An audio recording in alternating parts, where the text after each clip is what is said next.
எழுச்சியோடு வடிவமைக்கப்பட்டிருக்கின்ற திராவிட வெற்றிக் கழகத்துடைய முதல் பொதுக்குழு கூட்டத்துடைய தலைவர், திராவிட இயக்கத்தின் புதிய பரிணாமமாக நூற்றாண்டு கடந்த திராவிட இயக்கத்தின் பொன்னேடுகளில் எழுதப்படுகின்ற புதிய வரலாற்றை, ஒரு புதிய அத்தியாயத்தை துவங்கி இருக்கின்ற இந்த நாளில் இந்த கூட்டத்திற்கு தலைமை தாங்கி செம்மைப்படுத்தியிருக்கின்ற வாழ்நாள் போராளி, சேதுபதி சீமை திராவிட இயக்கத்துக்கு தந்திருக்கின்ற ஒரு மாபெரும் படைக்கலன் என் பாசத்திற்குரிய அண்ணன் மாஸ்டர் கராத்தே பழனிசாமி அவர்களே, திராவிட வெற்றிக் கழகத்துடைய பொருளாளர், அவர் மேடையில் நிற்கின்ற போது என் கண் முன்னால் எங்களுடைய பேச்சு வானத்திற்கு சிறகுகளை தயாரித்து தந்த ஐயா பெரியார்தாசன் அவர் இல்லையே என்கின்ற ஒரு ஏக்கம் இதயத்தில் ஆழத்தில் இருந்தாலும், அவர் இருந்து ஆற்ற வேண்டிய பணிகளை இங்கே செம்மையாக செய்வதற்கும் இந்த பயணத்தில் எங்களுக்கு தோள் கொடுத்து துணை நிற்பதற்கும் வருகை தந்து பொருளாளர் என்ற பொறுப்பையும் ஏற்று கடமையாற்ற காத்திருக்கின்ற பேராசிரியர் அம்மையார் வாசுகி பெரியார்தாசன் அவர்களே, திராவிட வெற்றிக் கழகத்துடைய முதன்மை செயலாளர், சிறந்த தேர்ந்த திராவிட இயக்கத்துடைய சிந்தனையாளராக அனைவராலும் பாராட்டப்படுகின்ற விதத்தில் நாள்தோறும் திராவிட வெற்றிக் கழகத்தை வெற்றி சமவெளிக்கு கொண்டு செல்வதற்கு எல்லா நிலையிலும் கடமையாற்றிக் கொண்டு வருகின்ற கடமை வீரன் என் பாசத்திற்குரிய சகோதரர் வல்லம் பஷீர் அவர்களே, திராவிட வெற்றிக் கழகத்துடைய துணை பொதுச் செயலாளராக பொறுப்பேற்று இந்த பயணம் தொடங்கிய நாள் முதல் பல்வேறு நல்ல ஆலோசனைகளை வழங்கியதோடு மட்டுமல்லாமல் இடையறாமல் இயக்கப்பணி ஆற்றி வருகின்ற சட்டத்திருத்த குழுவையும் தலைமையேற்று தமிழிலும் ஆங்கிலத்திலும் அழகான சட்டத்திருத்தத்தை தருவதற்கு காரணமாக இருந்திருக்கின்ற அன்பிற்கினிய சகோதரர் ஏலம் மணக்கும் சேலம் மாநகரிலிருந்து நமக்கு துணையாக வந்திருக்கின்ற வழக்கறிஞர் அண்ணன் ஆனந்தராஜ் அவர்களே, பாசத்திற்குரிய அண்ணன் பட்டு நகரத்திலிருந்து பட்டு போகாமல் பாதுகாக்கின்ற திராவிட இயக்கத்திற்கு துணை நிற்கின்ற அண்ணன் ஆரணி அரசு பிரபாகரன் அவர்களே, மண்ணெல்லாம் வீரம் பேசி மலரெல்லாம் தமிழாய் நாரி பெண்ணெல்லாம் புலியாய் சீரும் சினமணக்கும் சிவங்கை சீமையில் மருதுபாண்டியருடைய பெண்வழி வாரிசாக இருக்கின்ற நமக்கு துணை நிற்கின்ற பாசத்திற்குரிய அண்ணன் திருப்பத்தூர் பாண்டியராஜன் அவர்களே, கோவை மண்டலத்தில் இயக்கத்தை பாதுகாத்து வருகின்ற கடமையை மேற்கொண்டிருக்கின்ற அண்ணன் கோவை ஆனந்த் அவர்களே, திராவிட வெற்றிக் கழகத்துடைய மாநில செயலாளராக பொறுப்பேற்று இடையராது பணியாற்றிக் கொண்டு வருகின்ற அன்பிற்கினிய அண்ணன் சங்கை ஊனை பார்த்திபன் அவர்களே, இங்கே பல கேள்விகளை தொடுத்து அதற்கு விளக்கையும் தொடுகின்ற விதத்தில் உரையாற்றி அமர்ந்திருக்கின்ற நம்முடைய நாவுக்கரசர் அரியலூர் மாணிக்க வாஸ் அவர்களே, அண்ணன் சங்கரன்கோவில் ஆறுமுகசாமி அவர்களே, ஒரு உயர்ந்த காவல்துறை அதிகாரியாக பணியாற்றி ஓய்வு பெற்ற மாத்திரத்தில் நாம் ஒரு இக்கட்டான சூழலில் தள்ளப்பட்டிருக்கிறேன் என்று அறிந்த மாத்திரத்தில் நான் உனக்கு துணையாக வருகிறேன் என்று சொல்லி அதே கம்பீரத்தோடு அதே மிடுக்கோடு நமக்கு துணை நிற்கின்ற மாநில செயலாளர் பெருமதிப்பிற்குரிய அண்ணன் KVM பாலசுப்ரமணியம் அவர்களே, மலைகளின் இளவரசி கொடைக்கானலிலிருந்து நமக்கு தோள் கொடுத்திருக்கின்ற அண்ணன் கோடை திரவியம் அவர்களே, நெற்றிக்கண்ணை காட்டினம் குற்றம் குற்றமே என்று நக்கீரன் உளவிய மதுரையம்படியிலிருந்து திராவிட வெற்றிக் கழகத்திற்கு தோள் கொடுத்திருக்கின்ற அண்ணன் மதுரை பரமேஸ்வரன் அவர்களே, அன்பிற்கினிய சகோதரர் குரோம்பேட்டை முஜிபுர் ரஹ்மான் அவர்களே, ஆட்சி மன்ற குழு உறுப்பினர்களாக பொறுப்பேற்று இயக்கத்தின் செயல்பாடுகளுக்கு வடிவம் கொடுக்கின்ற விதத்தில் களமாடிக் கொண்டிருக்கின்ற தென்சென்னை கிழக்கு மாவட்ட கழகத்துடைய செயலாளரும் ஆட்சி மன்ற குழு உறுப்பினருமான அன்பிற்கினிய அண்ணன் செல்வபாண்டியன் அவர்களே, அன்பிற்கினிய அண்ணன் வல்லம் கோபி அவர்களே, காஞ்சிபுரத்திலிருந்து பெயருக்கேற்ற போன்று எவருக்கும் வளையாதபதியாக இருந்து திராவிட வெற்றி கழகத்தின் அன்புக்கு பாத்திரமாக விளங்கிக் கொண்டிருக்கின்ற அண்ணன் காஞ்சி வலியாபதி அவர்களே, பாசத்திற்குரிய அண்ணன் கௌரிக்குமார் அவர்களே, வழக்கறிஞர் குடந்தை சசிகுமார் அவர்களே, இன்றைய மினிட் நோட் புத்தகத்தில் அழகிய கையெழுத்தை வழங்கி அச்சடித்தார் போன்று வழங்கி இருக்கின்ற நம்முடைய அன்பு தம்பி ஆடையூர் பாஸ்கர் அவர்களே, திராவிட இயக்கத்தின் மூத்த தலைவராக வீரம் செறிந்த நெல்லை மாவட்டத்திலிருந்து நமக்கு தோல் கொடுத்திருக்கின்ற அந்த நெல்லை சோமா ராமச்சந்திரன் அவர்களே, சட்ட திருத்த குழுவை மேற்கொண்டு திராவிட வெற்றி கழகத்துடைய திசைவழி பயணத்தை இன்று முதல் புதிய பாதையில் திருப்பி விடுகின்ற விதத்தில் சட்ட திருத்தத்தை முன்மொழிந்து உரையாற்றி இருக்கின்ற நம்முடைய பெருமதிப்பிற்குரிய அண்ணன் பேராசிரியர் நெடுஞ்செழியன் அவர்களே, தேர்தல் ஆணையரை போன்று நமக்கு பதவி பிரமாணம் செய்து நம்மை அழகுபடுத்தி அமர்ந்திருக்கின்ற அமைப்பு செயலாளர் பாசத்திற்குரிய அண்ணன் ராஜகுரு ரவீந்திரன் அவர்களே, உரையாற்றிய அண்ணன் வாகை முத்தழகன் அவர்களே, நிகழ்ச்சியை வண்ணத்தமிழில் தொகுத்து வழங்கிக் கொண்டிருக்கின்ற அன்பு தம்பி விக்னேஷ் காமராஜ் உள்ளிட்ட இந்த நிகழ்ச்சியில் பங்கேற்றிருக்கின்ற திராவிட வெற்றி கழகத்துடைய அசைக்க முடியாத அஸ்திமாரமாக திறங்கிக் கொண்டிருக்கின்ற மாவட்ட கழகத்துடைய செயலாளர்களே, அணிகளின் அமைப்பாளர்களே, வாழ்வதென்றாலும் வீழ்வதென்றாலும் இனி திராவிட வெற்றி கழகத்துடைய உயர்வுக்கே என்று சபதமேற்று பெருந்திரளாக இங்கே நிகழ்வில் பங்கேற்றிருக்கின்ற புயலின் முகங்களே, பூகம்பத்தின் விதைகளே, அச்சு மற்றும் காட்சி ஊடகத்தை சார்ந்த இனிய தோழமைகளே, உங்கள் அனைவருக்கும் முதற்கண் நன்றியை உரித்தாக்குகின்றேன். நன்றி சொல்வதற்கு உங்கள் முன்னால் நான் நின்று கொண்டிருக்கின்றேன். ஒரு சாதாரண எளிய குடும்பத்தில் குறிப்பிடும் சொல்கின்ற விதத்தில் குலப்பெருமையோ குடிப்பெருமையோ இல்லாத எளியவன் என்னை திராவிட வெற்றி கழகத்துடைய தலைவன் என்ற ஒரு உயர்ந்த ஸ்தானத்தை வழங்கி இருக்கின்ற உங்கள் அனைவருக்கும் என்னுடைய நன்றியை உரித்தாக்குகின்றேன்.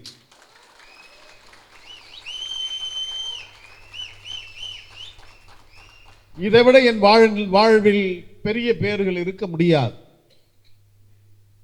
ஆனால் அதிசயத்தை நிகழ்த்தி காட்டியிருக்கின்ற பெருமை உங்கள் அனைவரையுமே சார். அன்பு தலைவர் வைகோ அவர்கள் அரசியலிருந்து நாம் துடைத்தெறியப்படுவோம் என்று நினைத்தார். சகோதரர் முத்துரத்னம் அவர்கள் விலகி சென்ற போது விமான நிலையத்தில் கோவையில் தலைவர் வைகோவிடம் பேட்டி எடுத்த போது ஒரு செய்தியை அழகாக சொன்னார். நான் சிங்கம், புலி, சிறுத்தை, கரடியெல்லாம் பார்த்தவன் என்று அவருக்கே உரிய அந்த மிடுக்கான சிரிப்பை சிரித்துவிட்டு அலட்சியமாக அவர் கடந்து சென்றார். சிங்கம், புலி, சிறுத்தை, கரடி எல்லாம் ஒரே ஒரு ட்ரில் மாஸ்டர் கட்டுப்படுத்தி சர்க்கஸில் வச்சு ஆடில்லை. அதால் தான் நாங்கள் தேனீக்கள் கூட்டம் என்று நாங்கள் சொன்னோம். சுறுசுறுப்புக்கு மட்டுமல்ல, தூய மருத்துவமாக இருக்கின்ற தேனை தருகின்ற அதற்காக மட்டுமல்ல, ஒரு பெரிய விலங்கு வந்தால் அதை விரட்டுவதற்கு வாய்ப்புகள் இருக்கிறது. ஆனால் ஒரு முப்படையே வந்தாலும் ஒரு தேன்கூடு இருக்குமே, ஆனால் அந்த தேன்கூட்டை மீது கல்லெறிந்து விட்டால் அடித்தவன் தலைதெறிக்கின்ற ஓடுகின்ற வரையிலும் அந்த தேனீக்கள் விரட்டி விரட்டி அதை அவர்களை கொட்டும் என்பதை நாம் படித்திருக்கிறோம். எனவே நாங்கள் சிங்கம் அல்ல, புலி அல்ல, சிறுத்தை அல்ல, கரடி கூட்டம் அல்ல, நாங்கள் தேனீக்கள் கூட்டம் என்பதை இங்கே பதிவு செய்ய விரும்புகிறோம். வரலாற்றில் விசித்திரம் என்னவென்றால், நோய் பரப்புகின்ற கொசுக்கு இருக்கின்ற ஒரு ட்ரேட்மார்க் அல்லது ஒரு வணிக இனிய தேனை தருகின்ற தேனீக்களுக்கு இல்லை என்பது விசித்திரமான உண்மை. நோய் பரப்புகின்ற கொசுக்கு இருக்கின்ற அந்த வர்த்தகம் மருத்துவம் கொண்டு இருக்கின்ற அந்த தேனீக்களுக்கு இல்லை என்பது ஒரு விசித்திரமான ஒன்றுதான். ஆனால் இன்றைக்கு நாம் கூடியிருக்கிறோம் என்று சொன்னால், நீங்கள் அனைவரும் ஒன்று சேர்ந்து இந்த மேடையில் இருக்கின்றவர்களுக்கெல்லாம் உயர்ந்த பொறுப்பை வழங்கி நீங்கள் எதிரிலே அமர்ந்து ரசித்துக் கொண்டிருக்கிறீர்கள் என்று சொன்னால், இதற்கு நாம் மட்டுமே காரணம் அல்ல. 2 பேருக்கு நாம் நிச்சயம் நன்றி சொல்லி ஆக வேண்டும். ஒன்று, நம்முடைய அன்பு தலைவர் வைகோ அவர்களுக்கும், அவருடைய அரசியல் படுத்தப்படாத ஜனநாயக பண்பு நலன் இல்லாத வலதுசாரி சிந்தனை கொண்ட கார்ப்பரேட் துரைக்கும் நாம் இந்த நேரத்தில் நன்றி சொல்லே ஆக வேண்டும்.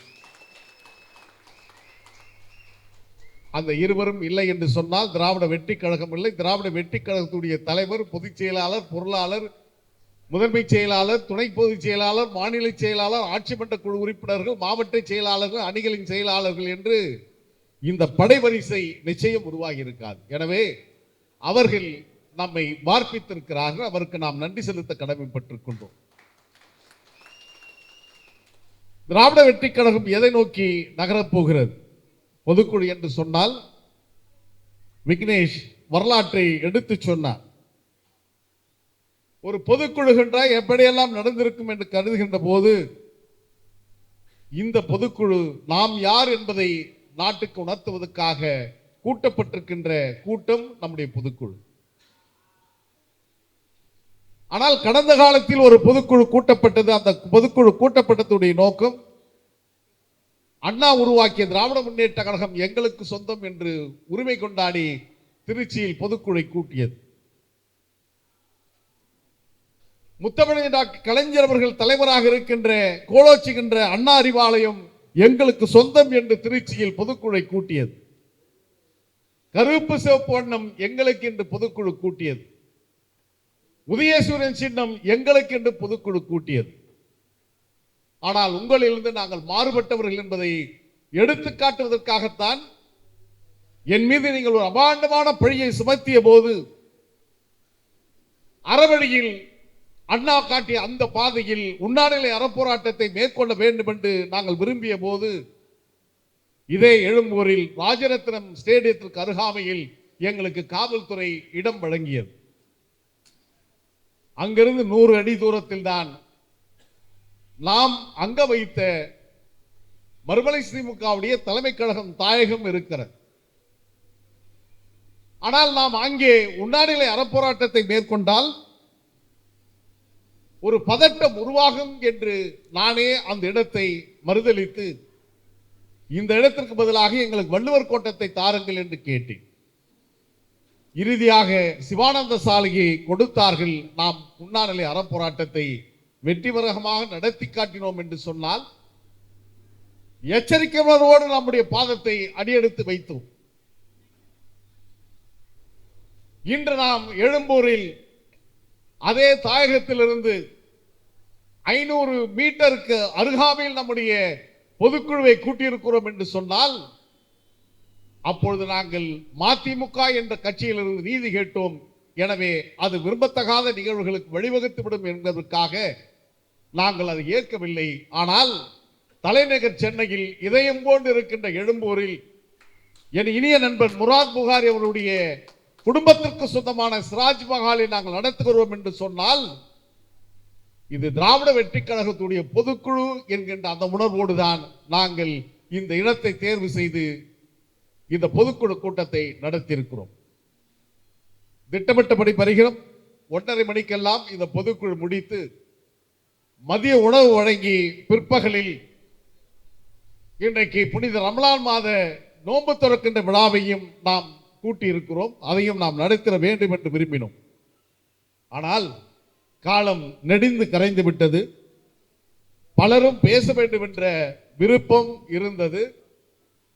அரசியல் அரங்கூறும் அவையை சார்ந்த அண்ணன் கவிஞர் கிருஷ்ணன் அவர்கள், நம்முடைய அண்ணன் கதிரவன் அவர்கள், அங்கே அமர்ந்திருக்கின்ற சகோதரர் வெங்கடேசன் போன்றவர்களெல்லாம் நாங்கள் பேச வேண்டும் என்ற விருப்பத்தை சொல்லியிருந்தார்கள். ஆனால் வாய்ப்பில்லாமல் போனது.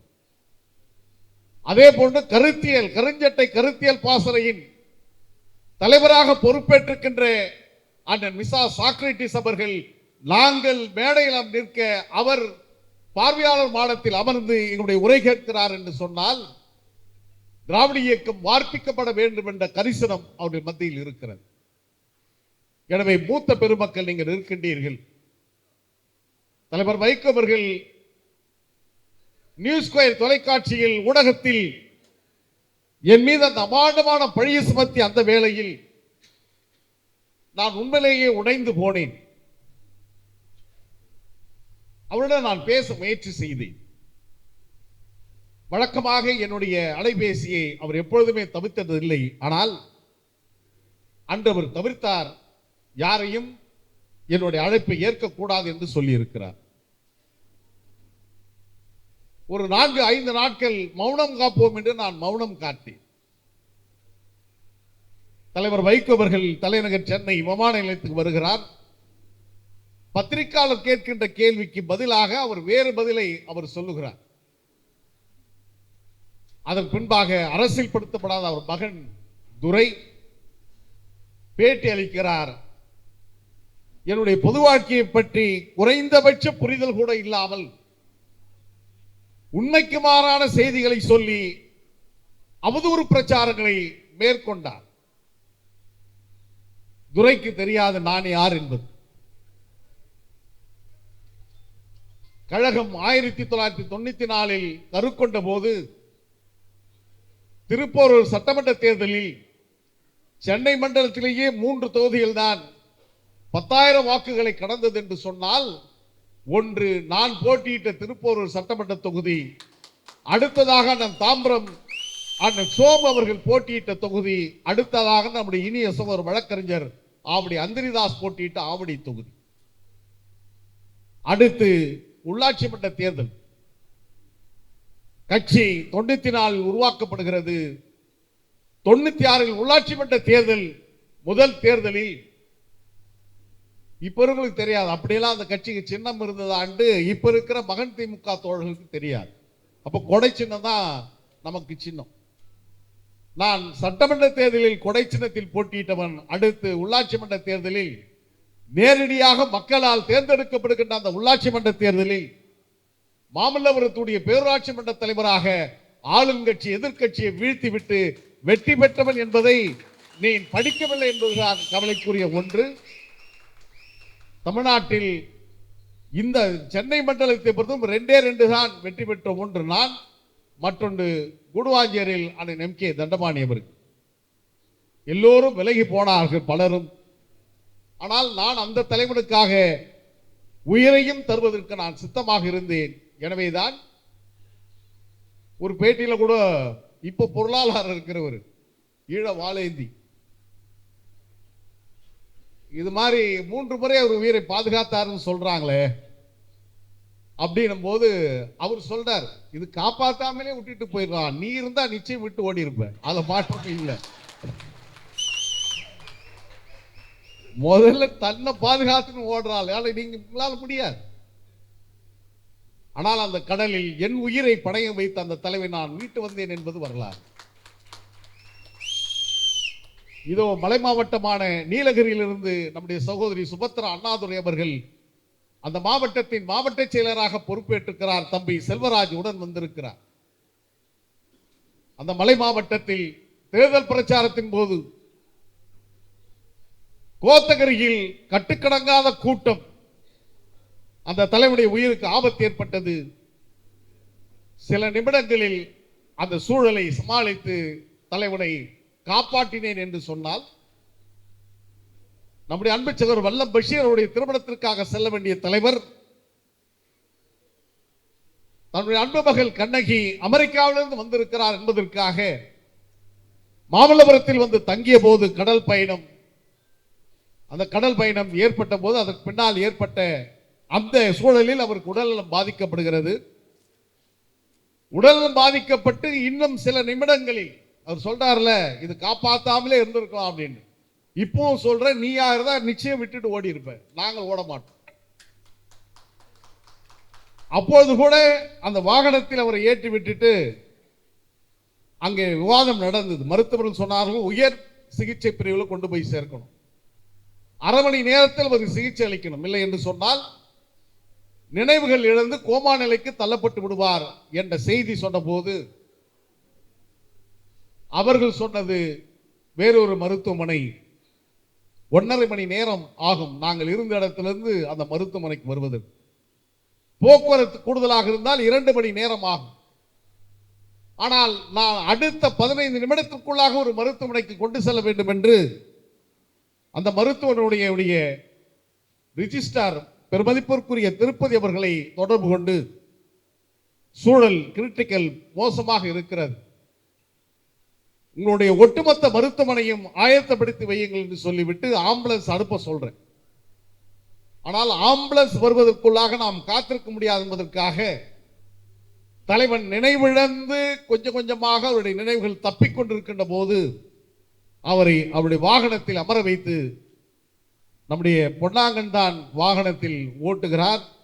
அம்மா உட்கார்ந்துட்டு இருக்காங்க, பக்கத்துல பின்னால பிரசாந்த் உட்கார்ந்துட்டு இருக்கிறான். கொஞ்ச நேரத்திலேயே தலைவருக்கு நினைவுகள் போயிடுச்சு. பொன்னாங்கன் நம்பிக்கை எழுந்து அழுகிறார், பிரசாந்த் அழுகிறார், அம்மாவுக்கு ஒண்ணுமே தெரியாம திகைக்கிறார். ஆனால் அந்த சூழலிலும் அவர் சொல்றாருல, இது காப்பாத்தாம இருக்கலாம் அப்படின்ட்டு, என்னுடைய கடமை வண்டியில ஏற்றி விட்டுட்டேன்னா வண்டியில ஏற்றி விட்டு நான் வீட்டுக்கு போயிருக்கலாம். ஆனால் அந்த தலைவனை பாதுகாக்க வேண்டிய கடமை என்னிடம் இருக்கிறதற்காக அந்த வாகனத்தில் ஏறியதோடு மட்டுமல்லாமல் எந்த திசையில் போக வேண்டும், எவ்வளவு வேகத்தில் போக வேண்டும் என்று சொல்லி காவல்துறைக்கும் தகவலை சொல்லி 15 நிமிடம் அல்ல 12 நிமிடத்தில் தலைவர் வைகோ அவர்களை அந்த சூப்பர் ஸ்பெஷாலிட்டி ஹாஸ்பிட்டல் போய் கொண்டு போய் சேர்த்தேன். அப்பெல்லாம் எந்த நினைவும் கிடையாது. அவரை தூக்கி ஸ்ட்ரெச்சர்ல வச்சு நான் மட்டும்தான் கூட வரணும். மருத்துவருடைய ஆலோசனை என்ன நடந்தது விஷயத்த சொன்னோம். அவங்க கட்டியிருந்த வாட்சி, பெல்ட் எல்லாத்தையும் என்னிடம் தான் கொடுத்தாங்க. சிகிச்சை துவங்கப்பட்டது. இந்த சிகிச்சை தான் தரப்போறோம் சொன்னாங்க. அடுத்த ஒரு 45 நிமிடத்தில் தலைவர் வைகோ அவர்கள் கண்பிடித்தார். கண்பிடித்து பார்க்கின்ற போது, எங்க இருக்கிறோம், என்ன விஷயம்னு கேட்கிறார். ஒன்னும் இல்லை, நான் ஒரு சின்ன இதுவாயிடுச்சு, அதுக்காக தான் வந்தோம். அடுத்த ஒரு 15 நிமிடத்துல சகஜ நிலைக்கு வந்தாரு.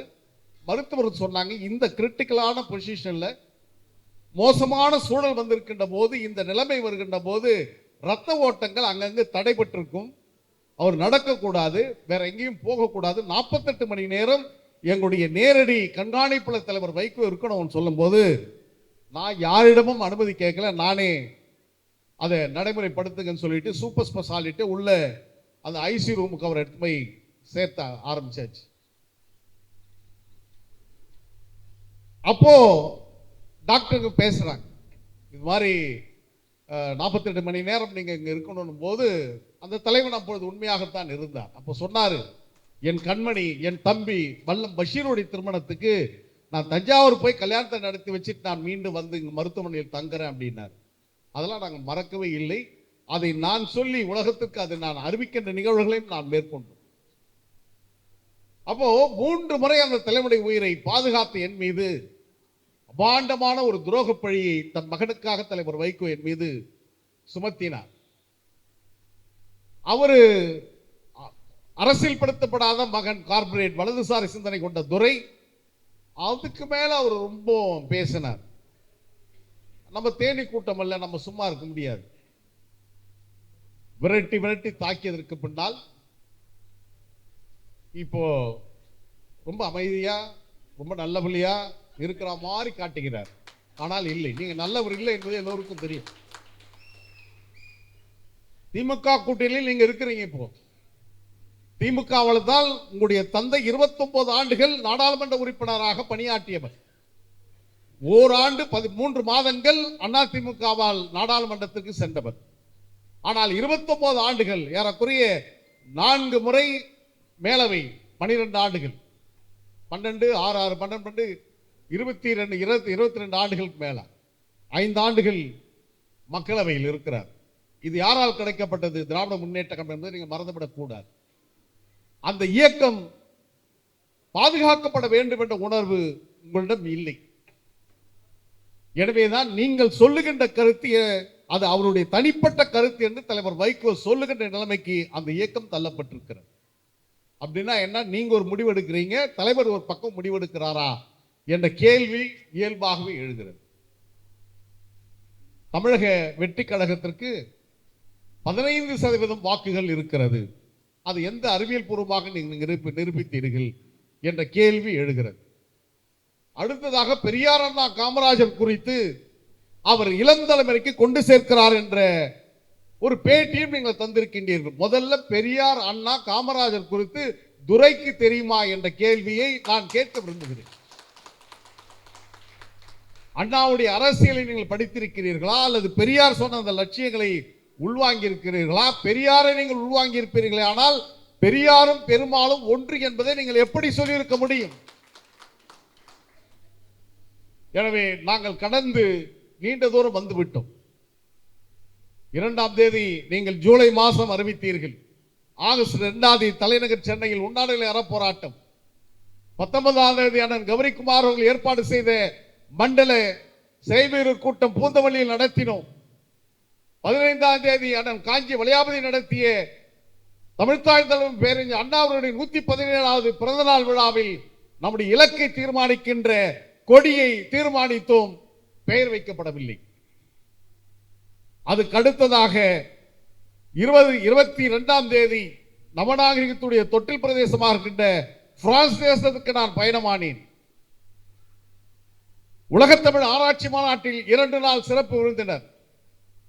23, 24, 22, 23 2 நாள் ஐநா மன்றத்துடைய ஜெனீவா மனித உரிமை ஆணையத்தில் ஈழத்தமிழருடைய துயர் குறித்து பேசுவதற்கான வாய்ப்பை பெற்று ஜெனீவா மனித உரிமை ஆணையத்தில் சென்று பேசிவிட்டு 24ஆம் தேதி பாரிஸ் பட்டணத்துக்கு இருந்து 2 மணி நேர பயணத்தில் பேவரி என்கின்ற நகரத்தில் நான் பயின்றிருக்கின்ற மஞ்சூரியா குங்ஃபு தற்காப்பு கலைஞருடைய நட்சத்திர பயிற்சியாளர் மேத்யூடைய அழைப்பில் சென்று அங்கே நான் பயிற்சி அளித்து விட்டு வந்தேன். வந்தவுடனேயே மலேசிய நாட்டில் உலகத்தமிழ் பண்பாட்டு இயக்கத்துடைய மாநாடு, அடுத்த சில வாரங்களில் தலைநகர் சென்னையில் அடையாறில் முத்தமிழ் பேரவையில் இந்த இயக்கத்திற்கு கொடி கண்டுபிடித்து விட்டோம். ஆனால் இந்த ஒரு அமைப்பு வேண்டுமே என்று விரும்பிய போது அதற்கான பெயரை எந்த நாளில் தேர்வு செய்வது என்று நினைத்த போது எந்த நாளில் இந்த மண்ணில் திராவிட இயக்கம் வித்தூண்டப்பட்டதோ தென்னிந்திய நலவுரிமை சங்கம் நவம்பர் 20ஆம் தேதி 1916 நம்முடைய கட்சிக்கான பெயர் வைக்க வேண்டும் என்று விரும்பி அதே நாளில் ஐயா திருப்பூர் துரைசாமி அவர்கள் அண்ணா காலத்தின் சட்டமன்ற உறுப்பினராக அண்ணாவுடைய பொதுக்குழு உறுப்பினராக இருந்த மிச்சமுள்ள ஒரே அடையாளமாக இருக்கின்ற ஐயா திருப்பூர் துரைசாமி அவருடைய தலைமையில் பேராசிரியர் ஐயா அப்துல் காதர் அவர்கள், அண்ணன் நாவுக்கரசர் நாஞ்சி சம்பத் அவர்கள், தியாகவேங்கை பெருமதிப்புக்குரிய அண்ணன் புலவர் செவந்தியப்பன் அவர்கள், அண்ணன் DRR செங்குட்டுவன் அவர்கள், தியாகவேங்கை வழக்கறிஞர் அழகசுந்தரம் உள்ளிட்ட பெருமக்களுக்கு முன்னிலையில் நாம் இப்பொழுது பொறுப்பேற்றிருக்கின்ற இந்த திராவிட வெற்றி கழகத்திற்கான பெயர் சூட்டப்பட்டது. அடுத்ததாக 2 முறை டெல்லி பட்டணத்துக்கு சென்று திராவிட வெற்றி கழகத்திற்கான பதிவை இந்திய தேர்தல் ஆணையத்தில் பதிவு செய்து விட்டு வந்திருக்கிறோம். இன்னும் ஒருவேளை இந்த வாரத்திலேயே அந்த பரிசீலனை முடிந்து திராவிட வெற்றி கழகம் இந்திய தேர்தல் ஆணையத்தில் பதிவு செய்யப்பட்ட ஒரு இயக்கம் என்ற ஒரு அங்கீகாரத்தோடு நமக்கென்று ஒரு சின்னமும் வருகின்ற வாய்ப்பு அமையலாம். அடுத்து திராவிட வெற்றி கழகத்திற்கு சட்டத்திட்டங்கள் உருவாக்கிட வேண்டும். அதற்கான குழுவை நம்முடைய வழக்கறிஞர் ஆனந்தராவுடைய தலைமையில் பேராசிரியர் நெடுஞ்செழியன் அவர்களும் அம்மையார் வாசுகி பெரியாதாசன் அவர்களும் அண்ணன் இளவழகன் அவர்களும் நம்முடைய அன்புக்குரிய சகோதரர் வழக்கறிஞர் சதீஷ் பாபு அவர்களும் இணைந்த ஒரு குழு பலகட்ட கூட்டங்கள் நடத்தினோம், பலகட்ட காணொலி கூட்டங்களை நடத்தினோம், பல தரவுகளை மேற்கொண்டோம். இறுதியாக நான் அறிந்த வரையில் தமிழ்நாட்டில் இருக்கின்ற அரசியல் கட்சிகளில் தமிழிலும் ஆங்கிலத்திலும் ஒரு சேர வெளியிட்ட சட்டத்திட்ட புத்தகம் நம்முடைய திராவிட வெற்றி கழகத்துடைய புத்தகம் என்ற பெயரை நாம் பெற்றுக்கிறோம் என்று சொன்னால், அந்த நாள் திராவிட இயக்கத்துடைய பிதாமகனாக இருந்த ஐயா நடேசனார் அவருடைய நினைவு நாளில் சிவப்பு சிந்தனையாளர் ஐயா சிந்தனை சிற்பி சிங்காரவேலுடைய பிறந்த நாளில் நாம் நம்முடைய சட்டத்திட்டங்களை தலைநகர் சென்னையில் சேப்பாக்கத்தில் பத்திரிகையாளர் மன்றத்தில் நாம் வெளியிட்டிருக்கிறோம். அடுத்த 3 நாட்களில் இங்கே பஷீர் அவர்கள் கோடிட்டு காட்டியதை போன்று என்னுடைய வாழ்க்கை துணை திருமதி துர்காசினிக்கு சொந்தமான நீலாங்கரையில் இருக்கின்ற அந்த இடத்தில் திராவிட வெற்றி கழகத்திற்கான கட்டுமான பணிகளை நம்முடைய பொறியாளர் அன்பிற்கினிய கதிரவனுடைய ஏற்பாட்டில் அதற்கான அடிக்கலை நாட்டியிருக்கிறோம். இத்தனையும் கட்சி ஆரம்பித்து நவம்பர் 20 இன்றைக்கு பிப்ரவரி 28 ஏறக்குறைய 4 மாதத்தில் இந்த அதிசயத்தை திராவிட வெற்றி கழகம் இந்த மண்ணில் நிறுத்தியிருக்கிறது. நாள்தோறும் பல நிகழ்வுகளில் ஓடிக்கொண்டே இருக்கிறோம். தமிழ்நாட்டில் இதுவரை 32 மாவட்டங்களை பொறுப்புகளை அறிவித்திருக்கிறோம். இன்னும் 6 மாவட்டம் தான் போட வேண்டியிருக்குது. பாக்கி நாம் அறிந்த வரையில் இங்கே நைஜீரியாவில் நம்முடைய தோழர் திராவிட வெற்றி கழக சார்பில் இங்கே அவரை விட்னஸ் சாட்சியாக இருந்து போயிருக்கிறார். கர்நாடக மாநிலத்திலிருந்து அரிமா டாக்டர் ஜெயக்குமார் பேசியிருக்கிறார். இந்த தேர்தலுக்கு பின்பாக தலைநகர் டெல்லியில் திராவிட வெற்றி கழகம் கிளை உருவாக்கப்படும். இந்த தேர்தலுக்கு பின்பாக பொருளாதார ஹப் என்று சொல்லப்படுகிற மும்பையில் திராவிட வெற்றி கழகம் உருவாக்கப்படும். கர்நாடகா கடந்து தெலுங்கானா, ஆந்திர பிரதேசம், கேரளா மாநிலங்களில் திராவிட வெற்றி கழகத்துடைய கொடி பறந்தே தீரும் என்பதில் மாற்றுக்கருத்து இடமில்லை. உலக நாடுகளுடைய கிளை உருவாக்கப்பட்டிருக்கிறது. இன்னைக்கு அண்ணன் பஷீர் அவருடைய உதவியால் அந்த வெளிநாடு தமிழர் நல பேராயம் உருவாக்கப்பட்டிருக்கிறது. தைவானில் நமக்கு அமைப்பு இருக்கிறது, பஹ்ரைனில் அமைப்பு இருக்கிறது, துபாயில் இருக்கிறது, சவுதி அரேபியாவில் இருக்கிறது. சில நாட்களுக்கு முன்பாக நம்முடைய திராவிட வெற்றி கழகத்துடைய கொடியை முதலாக ஐநா மன்றத்தின் முன்பே நான் உயர்த்தி பிடித்து அந்த புகைப்படத்தை நான் அனுப்பினேன். பிரான்ஸ் என்ற போது பிரான்ஸ் நாட்டுடைய திராவிட வெற்றி கழகத்துடைய தலைவராக இப்பொழுது பொறுப்பேற்றிருக்கின்ற தம்பி தினேஷ் பாபு உலக அதிசயங்கள் ஒன்றாக இருக்கின்ற ஈஃபில் டவருக்கு முன்பாக அந்த கொடியை உயர்த்தி பிடித்து நின்றார். மலேசிய பயணத்தின் போது மலேசியாவுடைய அடையாளமாக விளங்கிக் கொண்டிருக்கின்ற அந்த இரட்டை கோபுரத்துக்கு முன்பாக தம்பி சுப்பிரமணிய அவர்களும் தேசிங் அவர்களும் தங்கை திலகா அவர்களும் அந்த கொடியை தூக்கி பிடித்து அதிசயத்தை நிகழ்த்தினார்கள். 2 நாளுக்கு முன்பாக ஒரு புகைப்படத்தை பார்த்தேன். எங்கன்னு பார்த்தா உஸ்பெஸ்கிஸ்தான் இந்தியா பாகிஸ்தான் யுத்தத்தின் போது தாஷ்கண்ட் தலைநகரில் போய் ஒப்பந்தம் போடப்பட்ட இடம் அந்த நாடு.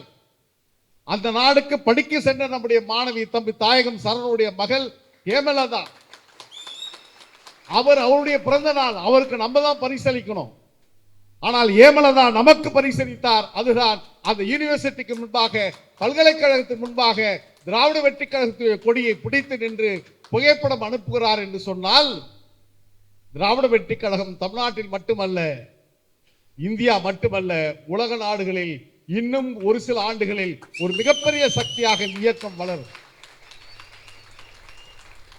தொடர்ச்சியான பயணங்கள், தொடர்ச்சியான முயற்சிகள். என்ன நமக்கு இருக்கிற ஒரே பிரச்சனை பொருளாதார பிரச்சனை தான். இதுவரைக்கும் அப்படியே தள்ளி வந்துட்டோம். எதிர்பார்க்காத நிதிகளை அண்ணன் மேஷாக் பண்ணவர்களாம் இப்போ 1 லட்சம் ரூபாய் நிதி கொடுத்துட்டு போனாங்க. பலரும் நம்முடைய டாக்டர்லாம் நிதி வழங்கி இருக்கிறார்கள் என்று சொன்னால், இப்போ மெதுவாக காதில் கடிச்சு கேட்டேன் அண்ணன் கதிரவன் கிட்ட. அவர் தான் இன்ஜினியர். அவர்கிட்ட கேட்டால் இப்படி ஒரு 30 லட்சம் வரும் அப்படின்னாரு. நம்ம நினைச்ச ஒரு 10 லட்சம் வந்துடும் முடிச்சிடலான்னு பார்த்தேன். ஆனால் நிச்சயம் அடுத்த நம்முடைய திராவிட வெற்றி கழகத்துடைய ஒன்றுகூடல் என்பது திராவிட வெற்றி கழகத்துடைய தலைமை அலுவலகம் திராவிட இல்லத்தில் நாம் நம்முடைய கூட்டத்தை நடத்த போகிறோம்.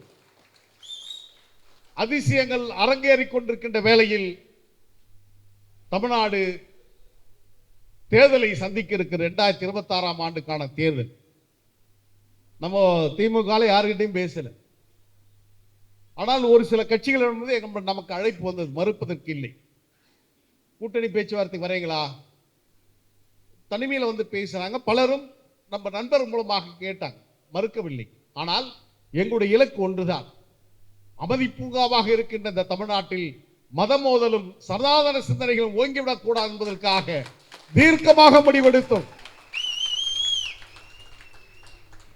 சட்டமன்றத்துக்கு போனோம், நாடாளுமன்றத்துக்கு போனோம். என்ன சட்டமன்றத்துக்கு நாடாளுமன்றத்துக்கு போனோம் கூட ஜெனீவா மனித உரிமை ஆணையத்தில் போய் பேச முடியல. ஆனால் மல்லை சத்யா போய் பேசி வந்திருக்கிறேன்னா இதோட பெரிய பொருள் நமக்காக காத்திருக்கிறது. சட்டமன்றத்திற்கு போகவில்லை, பாராளுமன்றத்திற்கு போகவில்லை. ஆனால் பாராளுமன்றத்துடைய தாயகமாக விளங்கிக் கொண்டிருக்கின்ற பிரிட்டன் பாராளுமன்றத்தின் சிறப்பு அவையில் மல்லை சத்யா பேசியிருக்கிறார் என்பது வரலாறு. உலக மன்றங்களுடைய தாயகமாக இருக்கின்ற ஐநா மன்றத்துடைய ஜெனீவா மனித உரிமை ஆணையத்திற்கு முன்னால் உள்ளே சென்று நான் பேசியிருக்கிறேன் என்று சொன்னால் இதைவிட பெரிய பார்வையாகத்தான், விசால பார்வையாக நாம் கொண்டிருக்கிறோம். ஆனால் இந்த மண்ணில் ஒரு ஆட்சியை மாண்புமிகு தமிழ்நாடு முதலமைச்சர் அண்ணன் தலைவர் தளபதி அவர்கள் ஒரு சிறப்பான நல்லாட்சியை வழங்கி இருக்கிறார். அது எவரையும் மறுத்துவிட முடியாது. அந்த ஆட்சி மீண்டும் தொடர வேண்டும், நிச்சயம் தொடரும். அதில் எந்த மாற்றுக்கருத்துக்கு இடமில்லை.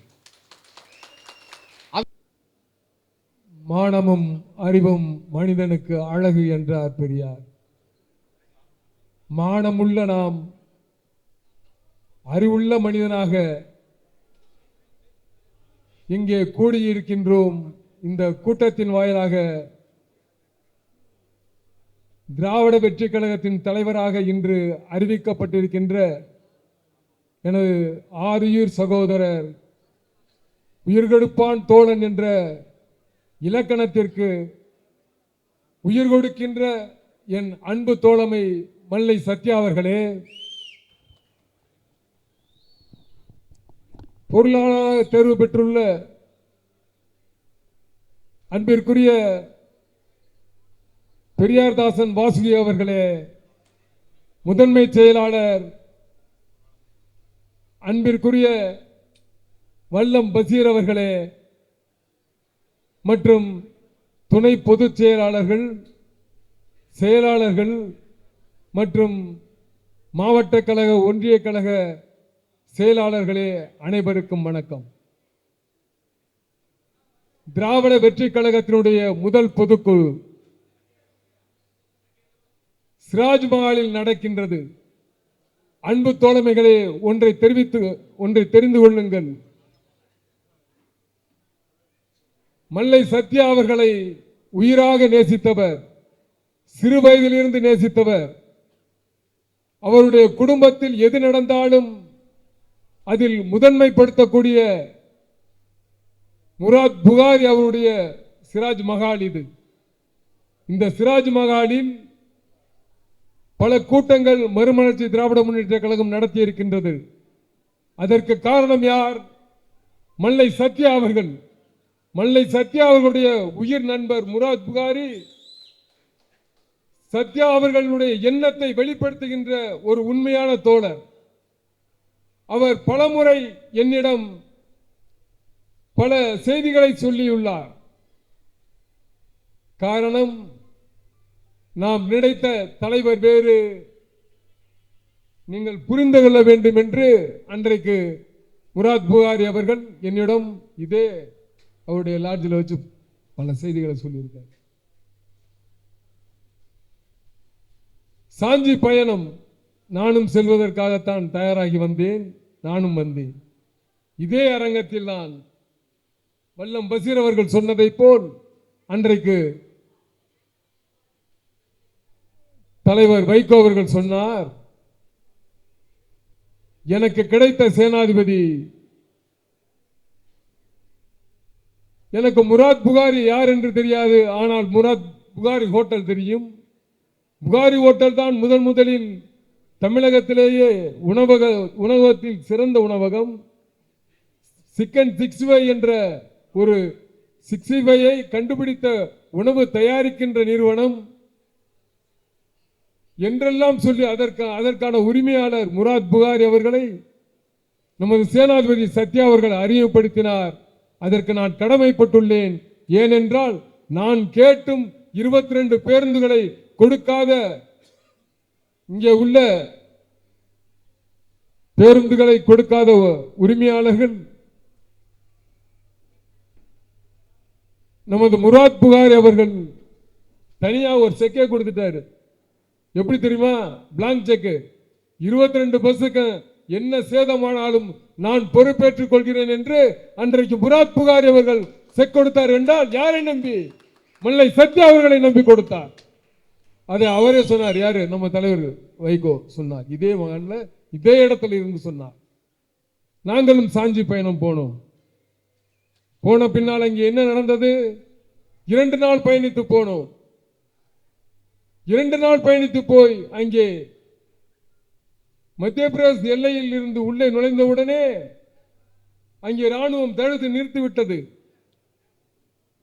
1200 பேர் போயிருந்தோம். 1200 பேர் 1200 பேரும் இங்கே நில்லுங்கள் என்று சொல்லி அந்த ராணுவத்தை ராணுவத்துடன் பேசுவதற்கு யாரை அழைத்துக் கொண்டு சென்றார்? அன்பிற்குரிய தோழமை சத்யா அவர்களையும் மறைந்த அண்ணன் முன்னாள் நாடாளுமன்ற உறுப்பினர் கணேசமூர்த்தி அவர்களையும் அழைத்துக் கொண்டு சென்றார். 3 பேர் மட்டும்தான். யாரும் வரக்கூடாது, என்ன நடந்தாலும் வரக்கூடாது, நீங்க இந்த இடத்துல நிக்கன்னு சொல்லிட்டு கூட்டி போனது யார்? வைகோ அவர்களை மறந்து விட்டதா? ராணுவத்துடன் பேசினீர்கள். அவர்கள் எல்லை தாண்டி செல்ல அனுமதிக்கவில்லை. அங்கேயே அமரச் சொன்னார். திரும்பி வந்தார், அமரச் சொன்னார். 48 மணி நேரங்கள் அதே சாலையில் உருகும் வெயிலிலும் பனி கொட்டுகின்ற இரவிலும் 2 நாள்கள் படுத்திருந்து அன்றைக்கு போராட்டத்தை வெற்றிகரமாக நடத்தினோமே, அதற்கு உறுதுணையாக இருந்தவர் யார்? கடைசி நேரத்தில் பேருந்தை கொடுக்க முடியாது என்று சொன்னவுடன் அதை பெற்றுத்தந்த மல்லை சத்யா அவர்கள் பெற்றுத்தந்தாரே, அவரை நன்றி கூற வேண்டாமா? சரி, அதற்கடுத்த செய்திக்கு வந்து விடுவோம். இன்றைக்கு தேர்தல் நடைமுறைக்கு வந்து விடுவோம்.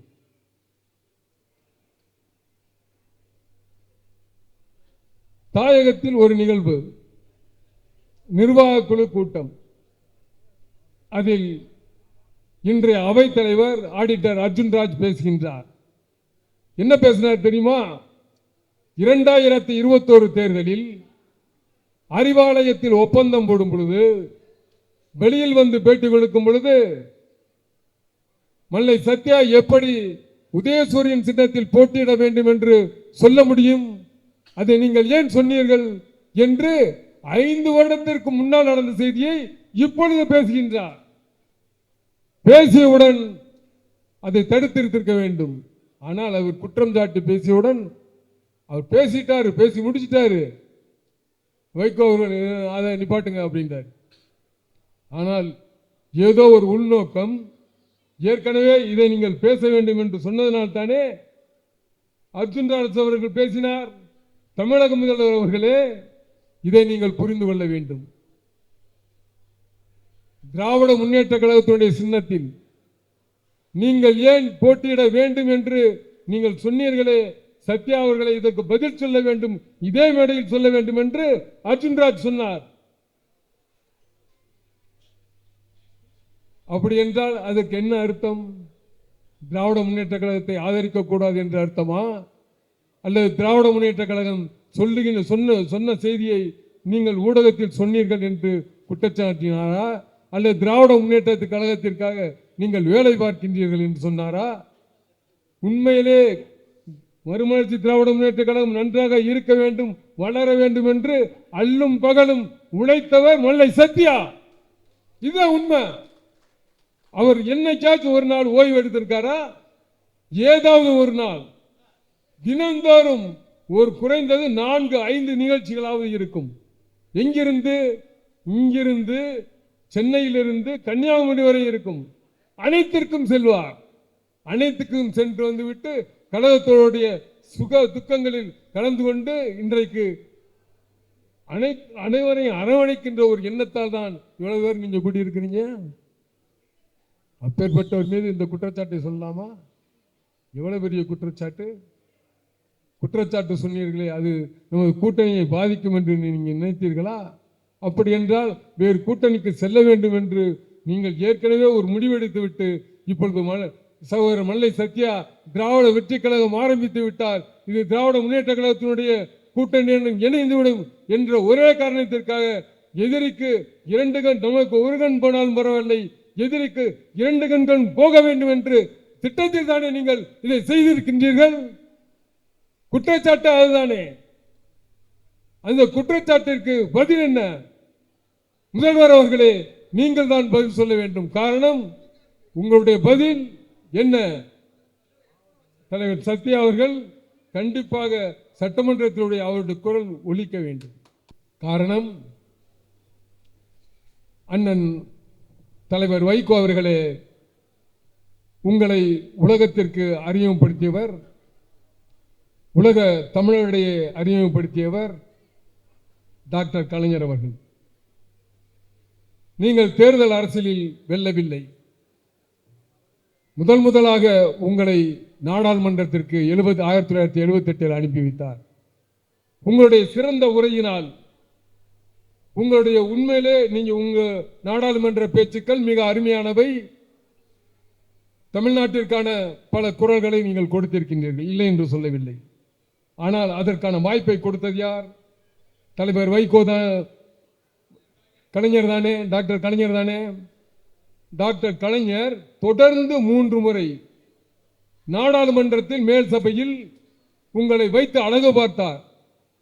91 உங்களுக்கும் அவருக்கும் மனக்கசப்பு இருந்தாலும் 3வது முறையும் உங்களை நாடாளுமன்ற மேலவைக்கு அனுப்பி அழகு பார்த்தார். அந்த 18 ஆண்டுகள் நீங்கள் பணியாற்றியது தமிழக மக்கள் இடத்திலே ஒரு தாக்கத்தை ஏற்படுத்தியது. திராவிட முன்னேற்ற கழக தொண்டர்களிடையே ஒரு தாக்கத்தை ஏற்படுத்தியது. நீங்கள் சட்டமன்ற உறுப்பினரா அல்லது தேர்ந்தெடுக்கப்பட்ட நாடாளுமன்ற உறுப்பினரா? 89 நாடாளுமன்ற தேர்தலில் நீங்கள் தோல்வியுற்றீர்கள்.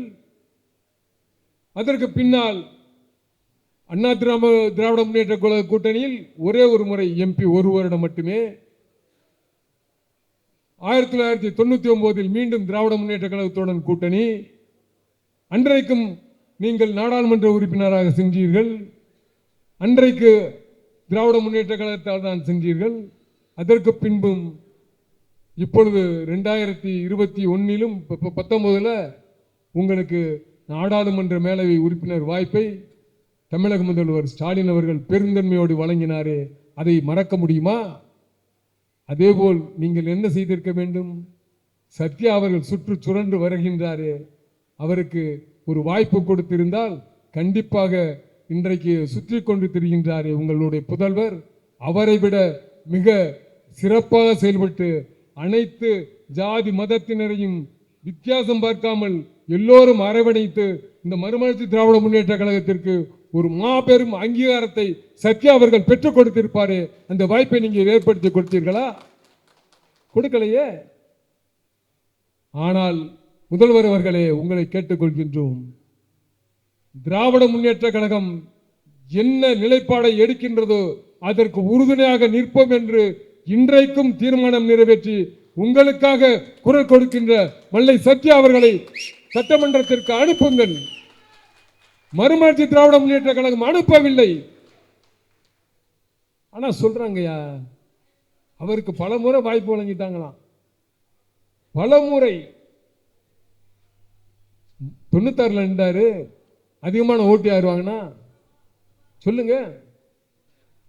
அதிகமான ஓட்டு வாங்கியவர்களில் முதல் 10 இடத்திற்குள் மல்லை சத்யா அவர்கள் இருக்கின்றார். 96 தலைவர் வைகோ அவர்கள் ஜெயிச்சாரா? வெற்றி பெறலையே. 400 ஓட்டுல தோத்தாலும் தோல்விதான். அன்றைக்கு மிக பெரும் சக்தியாக இருந்த விளாத்துவளம் தொகுதியிலே தோற்றுட்டாரு. நாடாளுமன்ற தேர்தலையும் தோற்றுட்டார். ஒரே நேரத்தில் சட்டமன்றத்துக்கு நாடாளுமன்றத்துக்கு 96 இருந்தார், தோற்று விட்டார். ஆனால் அன்றைக்கு அதிகமான வாக்குகள் பெற்றாரு. தனியா தானே இருந்தோம். அவர் தனியாக நின்ற ஒவ்வொரு தேர்தலிலும் 20,000 வாக்குக்கு 25,000 வாக்குக்கு குறையாமல் பெற்றிருந்தாரு. அது யாரு சொல்றது? அதை பத்தி யாராச்சும் பேசுறீங்களா? ஆனா கொச்சப்படுத்துறீங்க. வாய்ப்பு கொடுத்தாலும் ஜெயிக்க முடியலையா? 2006 தேர்தல், இதையும் திராவிட முன்னேற்ற கழக தலைவர் கவனிக்க வேண்டும். உங்களது உளவு ஸ்தாபனம் இருந்தால் இதை தெளிவாக சொல்ல வேண்டும். 2006 திராவிட முன்னேற்ற கழகத்துடன் தான் கூட்டணி என்று உறுதியான முடிவெடுத்து ஒப்பந்தமும் ஆகி அங்கே திருச்சியில் மாநாட்டில் திராவிட முன்னேற்ற கழகம் அறிவிக்கப் போகின்றது. அப்பொழுது என்ன நடந்துச்சு? மாலையில் மாநாடு. எங்கள்கிட்ட எல்லாம் கூப்பிட்டு கேட்டீங்களே. அதாவது அதற்கு முன்னாலேயே 10 நாளைக்கு முன்னாடி என்னையே கூப்பிட்டு கேட்டாருங்க. தாயகத்தில் தனியா அறையில் நிறைய பேர் உட்காந்துருந்தேன். என் பக்கத்தில் செல்வராயன் கூட உட்காந்துருந்தார். கராத்தே பழனிசாமி கொஞ்சம் வர சொல்லுங்க அப்படின்னா உள்ள போனேன். உள்ள போனா அண்ணன் முன்னாள் பொருளாளர் மு கண்ணப்பன் இருந்தார், நாசரே துரை இருந்தார், அண்ணன் வைகோ அவர்கள், ஒரு மருத்துவர், அவர் பேர் எனக்கு தெரியாது, அவர் கட்சிக்காரர் அல்ல. கேட்டார் என்ன செய்யலாம், இந்த கூட்டணியை பற்றி வெளியில் வேற மாதிரி பேசுகிறாங்களே, நக்கீரனில் இந்த மாதிரி 40 தொகுதி 40 கோடி என்று செய்து வருகின்றதே, நீங்கள் என்ன நினைக்கிறீர்கள்? அண்ணன் அவர்களே, தயவு செய்து கூட்டணியை மாற்றிவிடாதீர்கள், செய்து வருவது தவறு. உங்களுடைய ஈரெழுத்து மந்திரம், வைகோ என்ற ஈரெழுத்து மந்திரம் கூட்டணி மாறினால் கண்டிப்பாக சிதைந்து போய்விடும். இதன் மூலம் கட்சிக்கு பின்னடைவு ஏற்படும். இந்த பின்னடைவிலிருந்து மீட்டெடுப்பதென்றால் நம்மளால் முடியவே முடியாது. எனவே இந்த கூட்டணியில் நீடிக்க வேண்டும் என்று சொன்னோம். ஆனால் அன்றைக்கு ஈரோட்டில் பேசும்பொழுது என்ன சொல்கின்றார்? அவர் சொல்றாரு, தலைமை கழக நிர்வாகிகள் அனைவருமே அண்ணா திராவிட முன்னேற்ற கழகத்துடன் தான் கூட்டணி செல்ல வேண்டும் என்று சொன்னார். கருப்பு சட்டை அன்றைக்கு வரைக்கும் கலட்டாமல் இருந்த மல்லை சத்யா ஒரு மாவீரன். எங்கே ஜெயலலிதா கூட்டு போறாங்க, அங்க மாநாடு. இங்க 2006 அம்மையார் ஜெயலலிதாவை பார்ப்பதற்கு கூட்டி செல்கின்றார்கள். அம்மையாருடைய ஆட்சியை இறக்கினால்தான் நான் கருப்பு சட்டை கலட்டுவேன் என்று அன்றைக்கு உறுதியுடன் நின்றவர் மல்லை சத்யா. அந்த கருஞ்சட்டையுடன் அன்றைய சென்றார். எங்கே? போயஸ் கார்டனிற்கு. அந்த கருப்பு சட்டையை இங்கே கலட்டவில்லை. அப்பொழுதுதான் கலைஞர் அவர்கள் சொன்னார், முரசொலி எழுதியிருந்தார், பார்த்தாயா பார்த்தாயா, அங்கேயும் ஒரு தம்பி, ஒரு மாவீரன் அங்கே கருப்பு சட்டையுடன் சென்றிருக்கிறான் என்று முரசொலி எழுதினாரே. தமிழக முதல்வர்களே, இதையும் நீங்கள் கவனத்தில் கொள்ள வேண்டும். 2006 தேர்தலில் அவர் போட்டியிட மறுத்தார். இதே எழும்பூர் தொகுதியில் அவருக்கு ஒதுக்கப்பட்டது. ஆனால் அவர் போட்டியிட மறுத்தார். காரணம், அம்மையார் ஏற்று இந்த கருப்பு சட்டையை போட்டு விட்டோம், இனிமேல் அந்த சட்டையை கழட்டக்கூடாது என்று. ஆனால் அந்த கருப்பு சட்டையை கழட்டியது யார்? நீங்கள் தானே கழட்டி வைத்தீர்கள். நீங்களே ஒரு ரெடிமேட் சட்டையை எடுத்துட்டு வந்தீங்க, அவர்கிட்ட கொடுத்தீங்க, இதை நீங்க தயவு செஞ்சு போட்டுக்குங்க அப்படின்னு சொன்னீங்களே. ஆனால் எப்படி தலைமை கழக நிர்வாகிகள் எல்லோரும் சொன்னார்கள் என்று சொல்கிறீர்கள்? அவர் நம்ம தியாக வேங்கை புலவர் செவந்தியப்பன் திமுக கூட்டணியில் இருக்குன்னு சொன்னாரு. ஏன் இன்றைய சட்டமன்ற உறுப்பினர் புதூர் பூமிநாதனும் 2006 திராவிட முன்னேற்ற கழக கூட்டணியில் தான் இருக்குன்னு சொன்னாரு. தலைமை கழக நிர்வாகிகள் அவர்கள்லாம் தலைமை கழக நிர்வாகிகள் இல்லையா? அவர்கள்லாம் சொன்னாங்களே. அதையெல்லாம் மீறி நீங்கள் திராவிட முன்னேற்ற கழகத்தை அன்றைக்கு விட்டறிந்து விட்டு அண்ணா திராவிட முன்னேற்ற கழகத்திற்கு சென்றோம், எல்லோரும் நிர்பந்தித்தார்கள் என்கிறீர்கள். கிடையவே கிடையாது. அது முற்றிலும் மறுக்கின்றேன். அன்றைக்கு கருப்பு சட்டை வீரனாக உங்களோடு உங்களுடைய எண்ணங்களை, முதல்வர் அவர்களே, உங்களுடைய எண்ணங்களை பிரதிபலித்த மல்லை சத்யா அவர்களை சட்டமன்றத்திற்கு நீங்கள் அனுப்ப வேண்டும். அதன் மூலம் அவர் கண்டிப்பாக உங்களுக்கு உறுதுணையாக இருப்பார், மக்களுடைய பிரச்சனையை பேசுவார்.